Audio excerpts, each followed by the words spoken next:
Okay.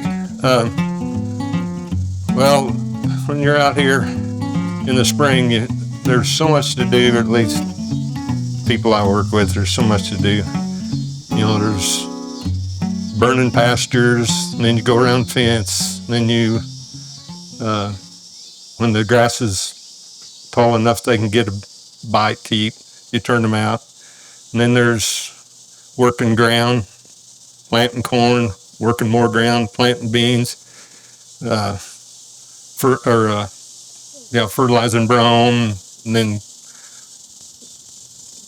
swathing brome, just on and on and on. You wonder, you ever going to get done?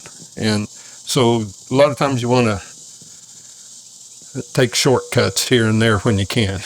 And this next poem is what we were doing there. And here we go again. Everybody know what a headache rack is.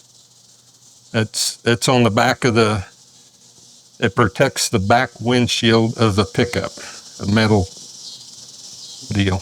frame. So you might need to know that for this to make sense.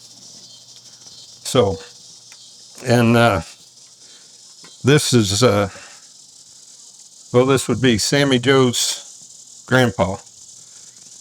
Caught up with Randy and me and said he had a sick steer over here by the overpass. And so that's one reason you're trying to save time.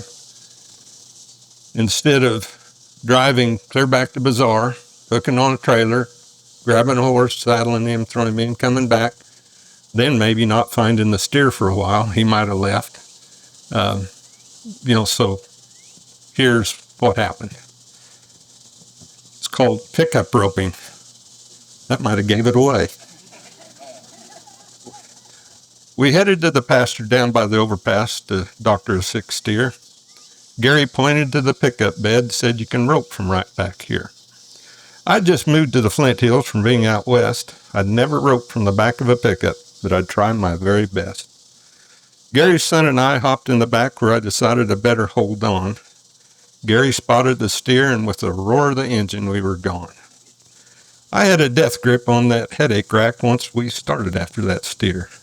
It didn't take long that something seemed wrong. I think they call it fear. Funny that calf was on his deathbed, but now he's running like a deer. I sure feel like screaming, but I don't want the other cowboys to hear. My grip on the headache rack is causing my knuckles to turn white. The steer's in range to rope, but I can't turn loose, try as I might. Flying across the pasture, it felt like the pickup was going 100 miles an hour. Now I'm on my knees in the praying position, talking to a greater power. I think this headache rack is coming loose as we turn left and then back right. I can't imagine what'll happen next because my eyes are shut real tight. When I finally get him pried open, this is what I saw. Gary's son braced against the tailgate, swinging at his rope, yelling, "Yeehaw!" Swinging the rope over his head and making a long throw, he caught the steer on his first try. I would applaud, but I still can't let go. After doctoring the steer, we let him go and then we were through. That's the way it really happened. Almost every line in this poem is true. I never saw anything like this before. They did make it look kind of fun. I wanted to learn more because this was my first lesson in pickup roping 101. So, the best thing about that was when Randy caught that steer, Gary could stop the pickup.